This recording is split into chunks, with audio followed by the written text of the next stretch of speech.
Bom dia, Leandro. Tranquilo?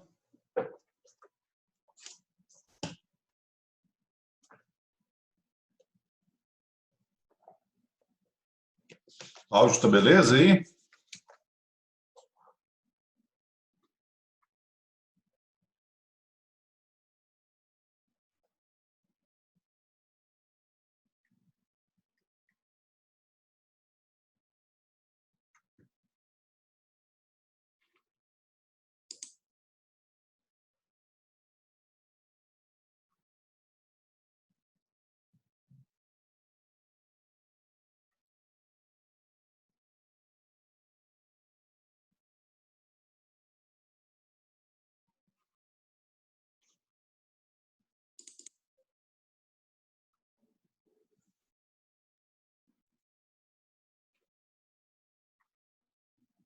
Pessoal, vocês estão conseguindo me ouvir tranquilo? Tá com o áudio está razoável? Vídeo?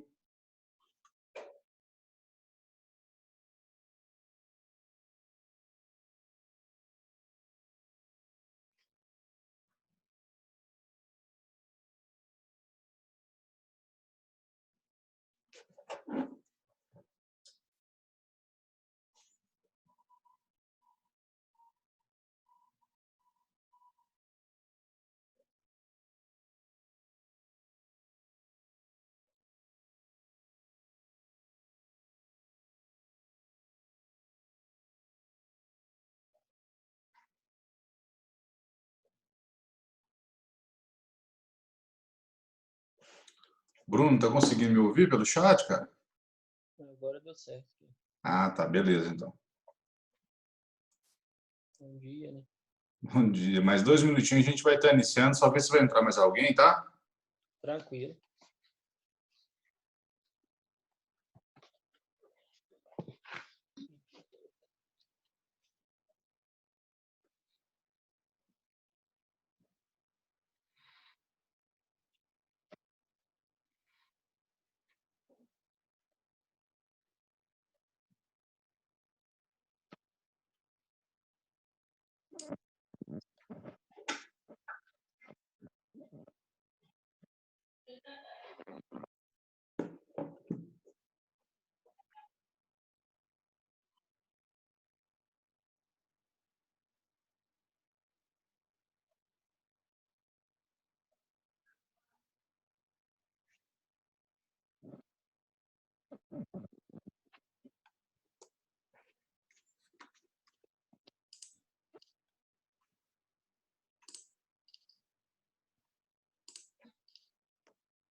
Bom, acho que a gente já pode iniciar a aula. Se alguém entrar aí, a gente tenta ver o que faz a pessoa acompanhar. Senão a gente fica esperando muito tempo aqui e o negócio não flui. Então, primeiramente, bom dia para vocês, né? A gente vai estar vendo hoje uma aula bastante interessante sobre hardware, introdução de hardware. A aula essa na qual a gente vai estar aí aprendendo como que é o funcionamento do computador, qual que é a principal função de cada peça e está entendendo um pouquinho como que essas peças interagem entre si, problemas que elas possam vir dar, né? Então, assim, é uma aula bem importante porque ela é uma base para toda a continuação daqui para frente, tá? É uma noção que é necessário ter para a gente conseguir continuar para frente. Se vocês não terem atenção, não deixar passar a dúvida, pode ser que mais para frente a gente tenha um pouquinho de dificuldade. Então, assim, é muito importante que vocês tirem todas as dúvidas.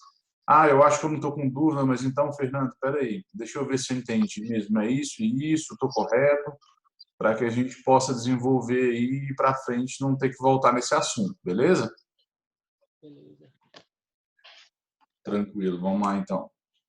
Então, é uma aula de noção de hardware, né? Onde que a gente vai estar aprendendo aí o funcionamento das peças. Primeiro, é bastante importante a gente frisar essa palavrinha aí, hardware, e a diferença dela com outra que a gente escuta muito, que é software, né? O hardware ele é a parte física do computador, né? Seria as peças, Então, assim, é a parte palpável do computador. É aquela parte que você consegue pegar, né? Diferente do software são os programas, aquilo que a gente não pega. Algumas pessoas, às vezes, têm dificuldade de lembrar isso. Aí eu até falo o seguinte, o hardware, ele é aquela parte do computador que, quando o computador te faz raiva, você consegue pegar, quebrar, jogar na parede, né? E já o software não tem como. O software não é algo palpável, então não tem nada que você possa fazer. Vocês lembrando disso, o hardware é aquela parte que eu consigo quebrar quando eu estou com raiva. Muita gente quebra controle, várias coisas aí que coloca no computador, às vezes, para game, então acaba que a pessoa consegue gravar isso.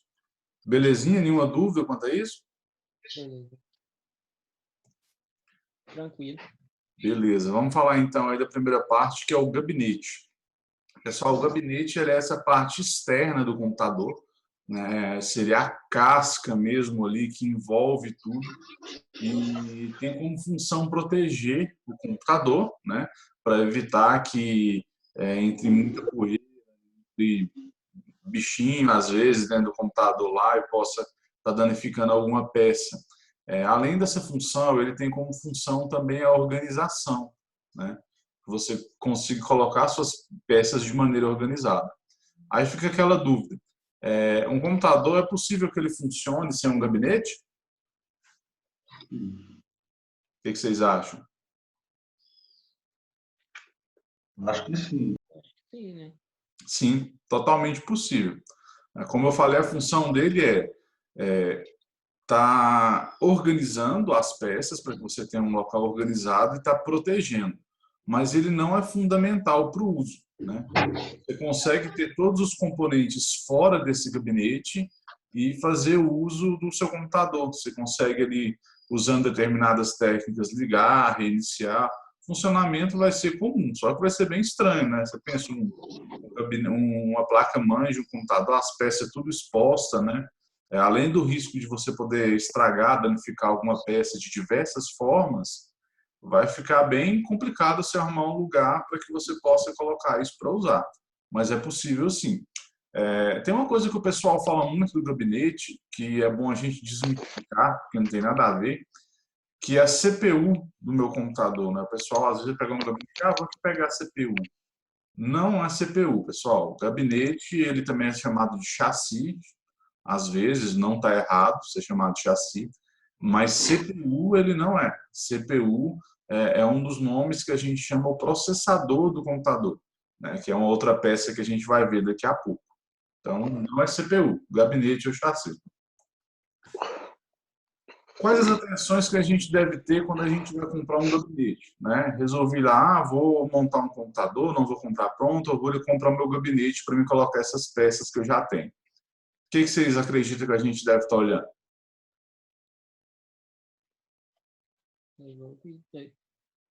Parte elétrica. Parte elétrica dele, a gente vai falar um pouquinho da parte elétrica. O que mais que a gente deve olhar que é importante? E aí eu não sei. Tranquilo, mas eu vou instigando devagarzinho a imaginação, perguntando, justamente para a gente ver a que nível estamos e a gente poder ir diante disso, tá? Não precisa se preocupar de não saber, não. Gente, além da parte elétrica, né, o gabinete ele tem uma parte elétrica ali que seria onde fica o botão de power, o botão de reset, entrada USB frontal, né? Se conecta ali o pendrive, o dispositivo. Você tem que olhar isso. Eu preciso de somente uma entrada USB. Não, eu vou precisar de mais entrada USB. Para mim é importante um gabinete que tem ali aquelas luzinhas piscando de forma mais intensa, porque eu gosto, ou porque às vezes eu estou montando para um cliente, é um PC gamer e ele acha que tem que ter. Então é importante a gente estar olhando isso, tá? Outra parte que é bem importante a gente olhar é justamente o tamanho desse gabinete. Né? Por quê? Porque às vezes você comprou peças um pouco maiores, por exemplo, a gente tem uns gabinetes bem fininhos mesmo, questão de 10, máximo 15 centímetros. Só que esses gabinetes, eles são para computadores que têm fontes específicas, umas fontes menores. Onde eu trabalho numa empresa hoje que ela tem mais de 1.000 computadores. Tá? Na realidade, está quase 2.000 computadores. A última vez, acho que tinha 1.800 em uso. A gente tem muitos gabinetezinhos da HP e também da Dell, que eles são bem finos, né? Então, tem que ser uma fonte pequena.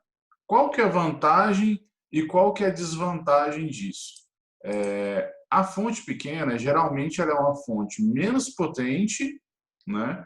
E que tem um custo maior, pelo fato dela ser uma tecnologia que embarga uma peça menor. Quanto menor a peça, vocês vão ver, geralmente maior o valor dela envolve por causa da tecnologia de desenvolvimento, tá? Então, assim, a vantagem é só a questão de espaço, né? Que meu espaço é limitado, eu saio de um gabinete de 35 centímetros, 30 centímetros de largura para um de 10, 15. Resolve. Mas você pode ter essa desvantagem de questão de valores que você vai gastar mais e também a questão de limitação, né? Quando você vai comprar, por exemplo, placa de vídeo, que é uma peça que a gente vai ver a função dela direitinho mais para frente, essas placas de vídeo ela não cabem nesses gabinetes Slim. Pelo menos na maioria, não. Tem alguma placa de vídeo que vai caber? Tem sim, você consegue encontrar placas de vídeo que são Slim.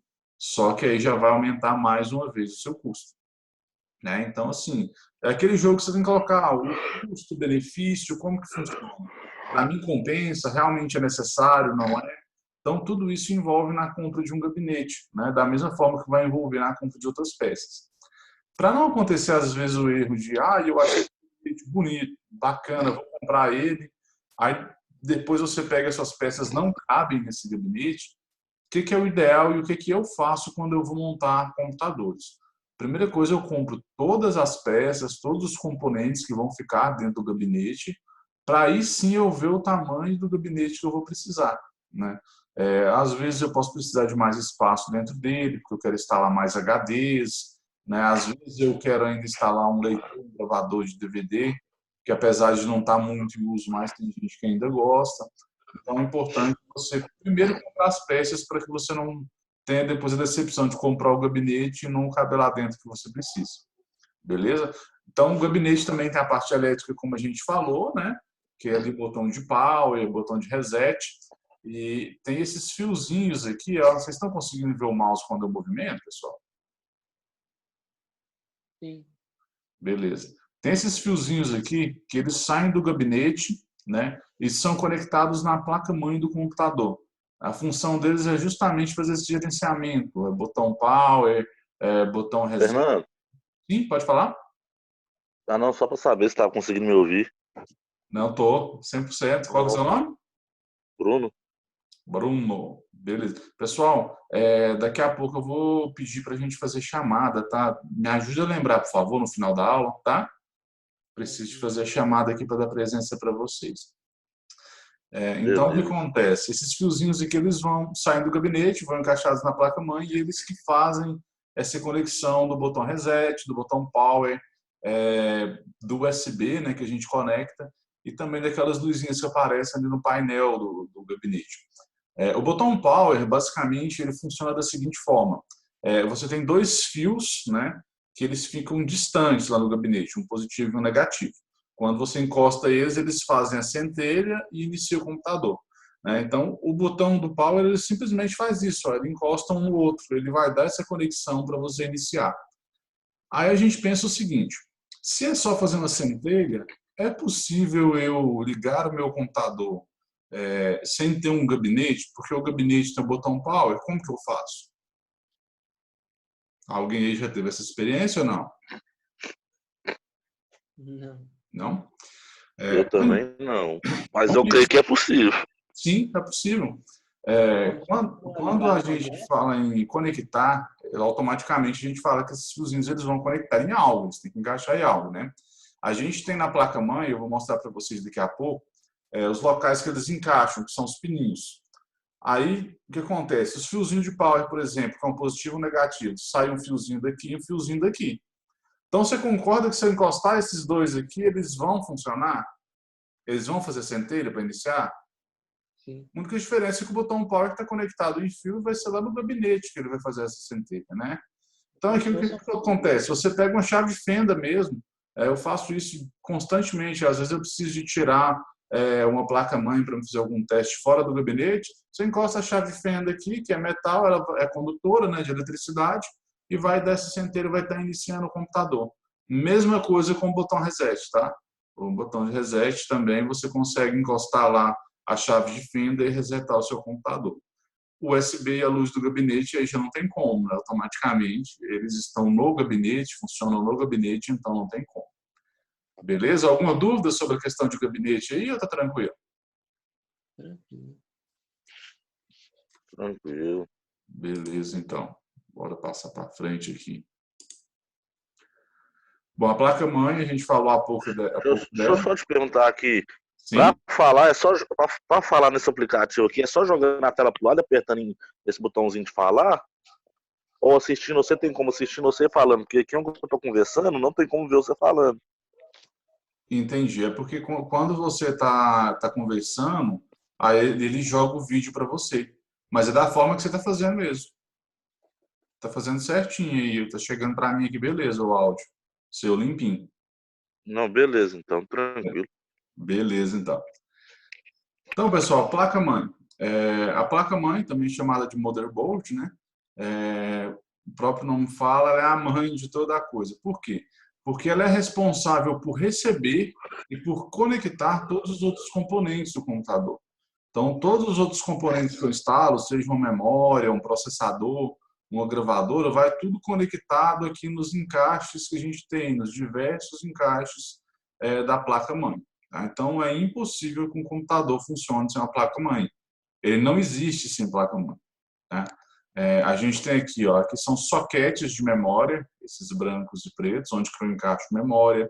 Eu tenho aqui o soquete do processador, onde o processador vai, e por cima dele vem aí um dissipador de calor, juntamente com o cooler, né, para resfriar ele.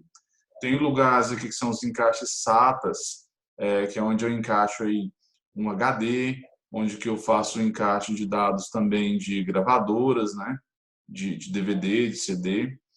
Tem alguns outros soquetes aqui embaixo, né, que são para encaixar placa de vídeo, placa de som. Então, todo componente que eu preciso, que eu uso, né, ele vem na placa-mãe. A placa-mãe vai estar recebendo e fazendo aí a conexão dele com as demais peças. Ela também vai estar recebendo energia, ela recebe energia por aqui, e aqui é onde que entra a energia que vai direto para o processador. E eu tenho atrás na placa-mãe aqui os encaixes de periféricos. Né? O que seria um periférico? Seria um mouse, um teclado, né? Vou estar encaixando todos aqui. Também um monitor, tem um encaixe para colocar um monitor. Né? Então, placa de vídeo, impossível o computador funcionar sem. Quais os principais defeitos que uma placa de vídeo pode dar, pessoal? Alguém aí se arrisca ou não? Não? Não. O pessoal fala muito, a minha placa-mãe queimou. O que seria uma placa-mãe queimou? Né? Quando a gente fala queimou, será que pegou fogo? Será que nada mais nela vai funcionar? Torrou geral? Né? Não obrigatoriamente.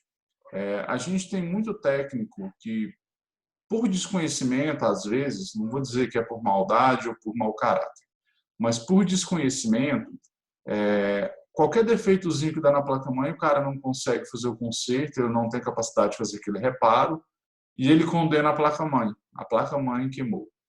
Beleza. Aí o cliente vai lá, investe seus 300, 400 reais, uma placa-mãe simples, sendo que era possível fazer o reparo. Eu já peguei caso assim.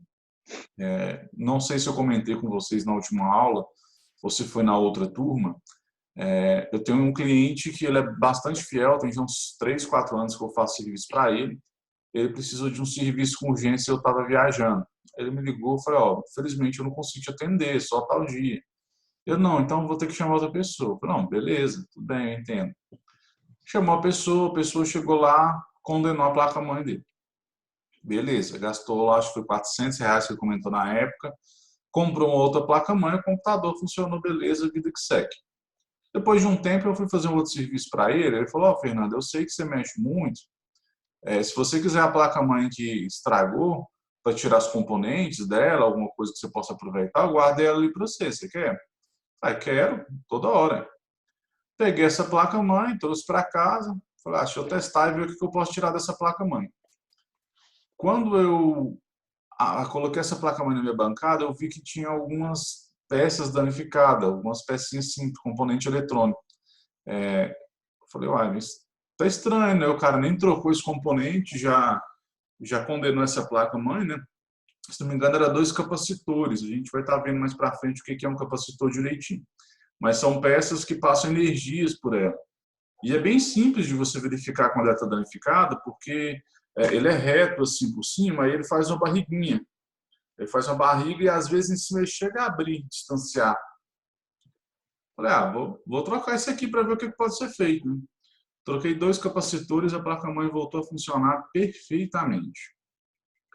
Não teve jeito, eu tive que ligar para ele e falar, fulano, seguinte, eu fui ver a placa-mãe, infelizmente ela não estava queimada, não sei se infelizmente ou felizmente nesse caso, eu tive que trocar aqui uns componentes e voltou a funcionar, e eu tenho que te devolver ela. Você fica com ela reserva aí, eu te cobro só o serviço, pode? Mas vai ficar caro demais? Não, eu falei, não, R$ 60. Aí ele ficou muito chateado, porque ele gastou R$ 400 no serviço que eu cobrei 60 para fazer. Né? Então, assim, com certeza ele nunca mais vai chamar essa outra pessoa. Esse tipo de vacilo, quando a gente for estar trabalhando, seja para a gente mesmo, você pode perder o cliente. Né? Se você trabalha para uma empresa, não faz serviço particular, mas é técnico de uma empresa, a empresa vai começar a ver que está tendo muito gasto e acaba que você pode estar perdendo seu emprego, né, por causa de uma bobeira dessa. Foi um serviço que eu gastei nem 5 minutos para fazer. Então, a gente tem que estar bem atento a esses problemas. A gente vai pegar bem firme quando for as aulas práticas para a gente estar corrigindo essas coisinhas que parecem bobas, mas que resolvem o problema do cliente e o seu problema também de forma muito mais simples. Hoje, para trocar uma placa-mãe, só pegar e trocar é uma coisa muito simples. Você vai cobrar aí R$ 30, R$ 40. Enquanto eu cobrei para trocar um capacitor R$ 60, trocar 2 capacitores. Gastei R$ 1,50 de capacitor, ao invés de ganhar 30, 40, eu ganhei R$ 58 livres. Bem melhor, né? Deixa eu te perguntar. Pode Você perguntar. estava explicando para nós que uma placa-mãe tem conserto, né? Sim. Dependendo do estrago. Quando Sim. ela quebra, quando ela chega a quebrar, acontecer algum incidente, cair alguma coisa no computador, a placa-mãe quebrar no meio, assim, quebrar um pedaço dela. Aí Tem como. é complicado. Aí eu nunca vi nenhum, Aquela. não peguei nenhum caso desse ainda não, sabe? Mas eu acredito que aí nesse caso não é possível fazer o reparo, não. Não, sim. Não, ok, então. Você conseguiu quebrar uma placa-mãe, cara? Ou não? É só curiosidade? Não é que eu perdi as 2 primeiras aulas, mas agora que eu vou participar. Você vai ver, eu sou bastante curioso, eu gosto de perguntar, de não deixar nenhum tipo de dúvida, entendeu? Ótimo, perfeito, cara. Continue assim pelo seguinte: quanto mais dúvidas vocês tiverem, quanto mais vocês me perguntarem, mais informação vocês vão extrair. Então, isso aí é ótimo. Minha pergunta é tola. Faça essa pergunta tola que você vai aprender com ela. Entendeu? Eu gosto de perguntar porque, como se diz assim, se não Porque, ficar dúvida, eu não aprendo, né? justamente. O que acontece? A placa-mãe ela é totalmente reta, né? Em cima. Não que a minha mão esteja muito reta, que não é para ter uma noção. Aí ela quebrou assim. Não vai ser possível reparar por quê? Essa placa-mãe ela tem várias trilhas. Vamos pensar em várias linhas de anzol, só a linha mesmo passando por cima da placa-mãe, várias trilhas. Essas trilhas, elas dá para vocês terem uma noção aqui de vocês verem que tem uns desenhozinhos na placa-mãe, tá vendo? Vários desenhos. Esses desenhos aqui não é por acaso, não. Ali passa atenção, passa informação, passa dados o tempo todo. Quando uma ou outra trilha rompe, é possível a gente virar a placa-mãe de cabeça para baixo, né? E na parte de baixo a gente está fazendo reparo dessas trilhas. Mas quando acontece de literalmente quebrar, eu posso até conseguir fazer o reparo, às vezes. Mas o que acontece? Não vai durar nada. Qualquer movimentozinho que você fazer com a placa-mãe vai quebrar novamente. A chance de você conseguir realmente fazer o reparo e funcionar, eu acredito que é praticamente nula, sabe? Então, caso de quebrar mesmo a placa-mãe, eu acredito que não consegue fazer o conserto, não. Belezinha? Uhum. Então, vida que segue, vamos aí para os processadores. Qual que é a função do processador? Quem aí arrisca? Vamos lá.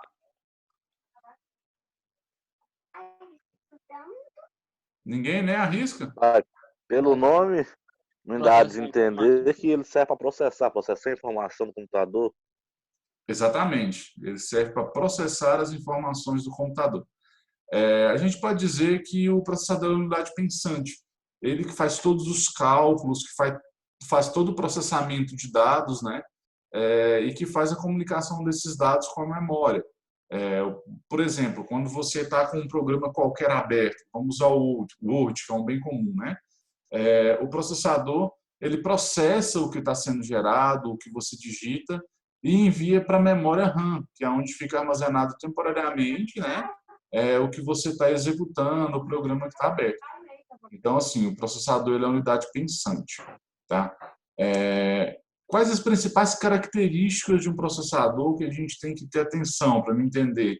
Qual processador que é melhor, qual que é mais ruim? Primeiramente, a frequência. A velocidade do computador, que seria essa frequência, ela é medida em gigahertz, né? E quanto maior a frequência do computador, maior vai ser a velocidade de transmissão de dados, né? Tanto de envio quanto de recepção. Então, como o próprio nome fala, maior vai ser a frequência. Tá? Outra coisa que a gente deve observar é a quantidade de núcleos. O que seria um núcleo? Um núcleo seria a unidade pensante do computador. Vamos dar um exemplo. Eu tenho um computador com um núcleo a uma velocidade de 3.0 GHz. Se eu tiver o mesmo processador, só que com 2 núcleos, com essa mesma velocidade de transmissão, eu vou dobrar a velocidade. Ao invés de ter uma capacidade de transmissão de 3.0, vai passar para 6.0. Né? Eu tenho um computador que ele tem 4 núcleos e ele transmite a 3.0. Opa! Então, é 3.0 vezes 4 núcleos.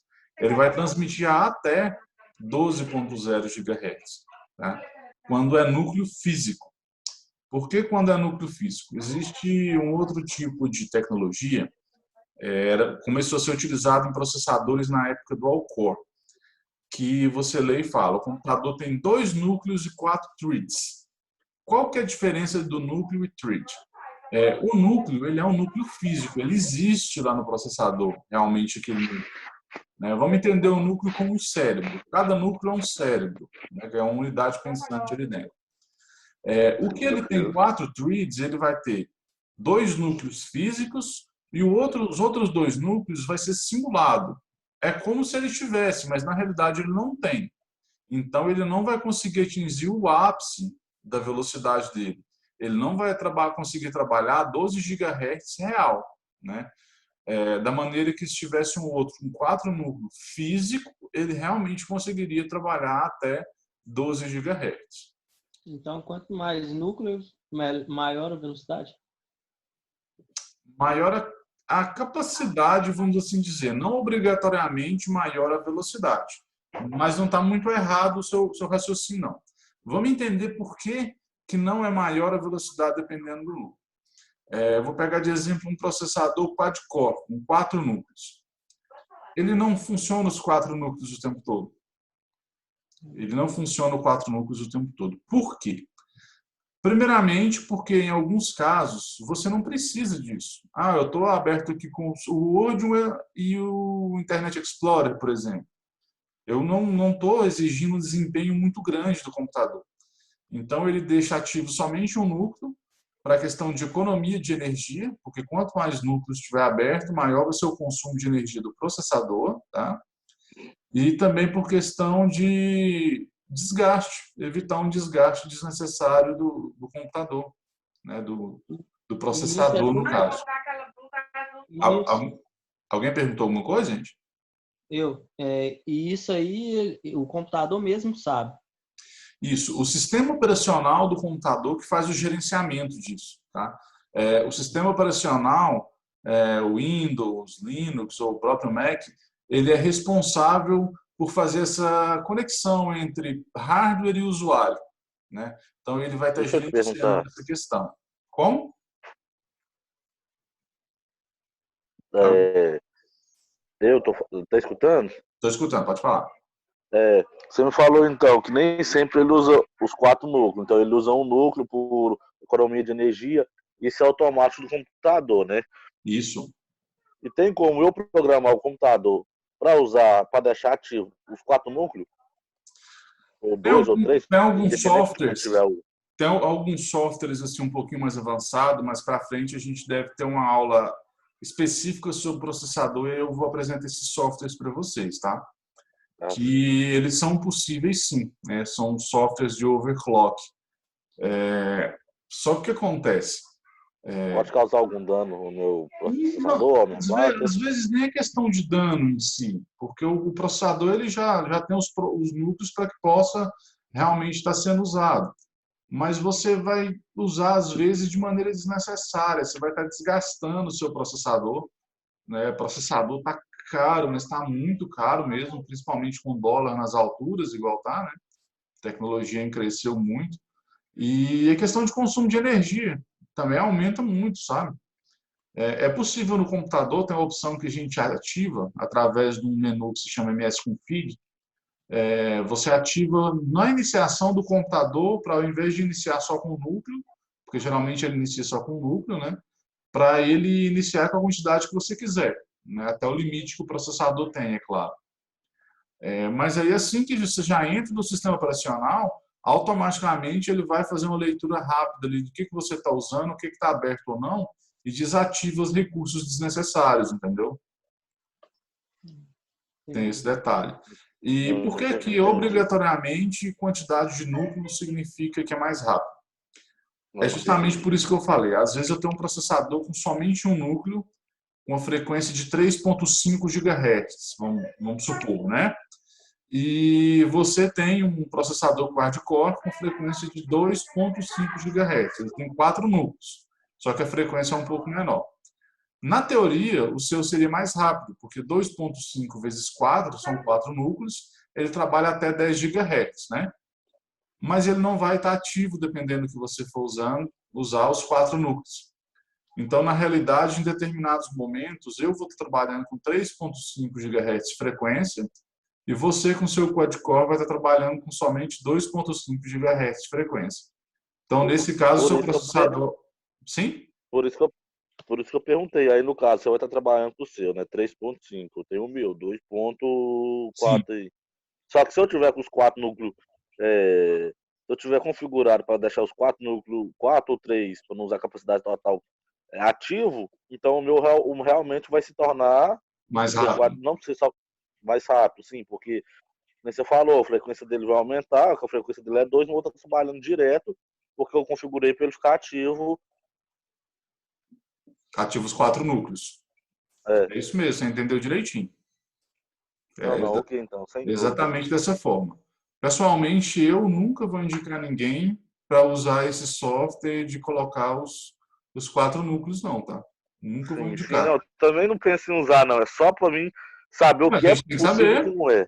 A gente tem que Eu saber. tenho que saber, saber o que é possível, o que eu consigo fazer com. Não que eu venha fazer, mas eu consigo operar com 4, eu consigo operar com 6, eu consigo fazer ele ficar mais rápido, mais lento. Isso. Porque hoje em dia você encontra doido para tudo, né?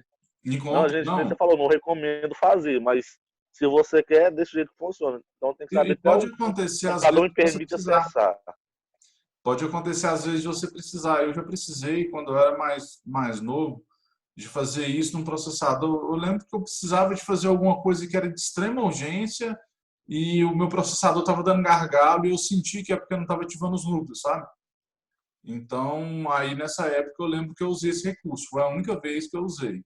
Foi mais ou menos umas 2 horas em seguida. Mas, cara, fritei. Você sabe aquele cheiro de temperatura alta, aquela sensação de temperatura muito alta?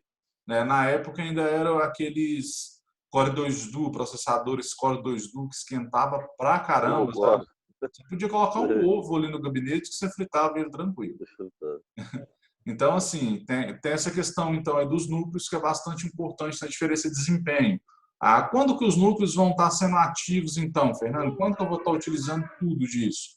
À medida que o seu computador vê que você abriu mais de um aplicativo, ou que você abriu, por exemplo, os jogos de hoje. Cara, os jogos de hoje, eles são assassinos de processadores, de tanto que eles exigem, sabe? Então, assim, cara, você não tem noção. Agora mesmo eu estou usando um notebook aqui, ele é um G7 da da Dell, ele é um notebook gamer mesmo. Eu tenho 12 núcleos. São, se não me engano, 8 núcleos físicos e 4 simulados, né? 4 threads.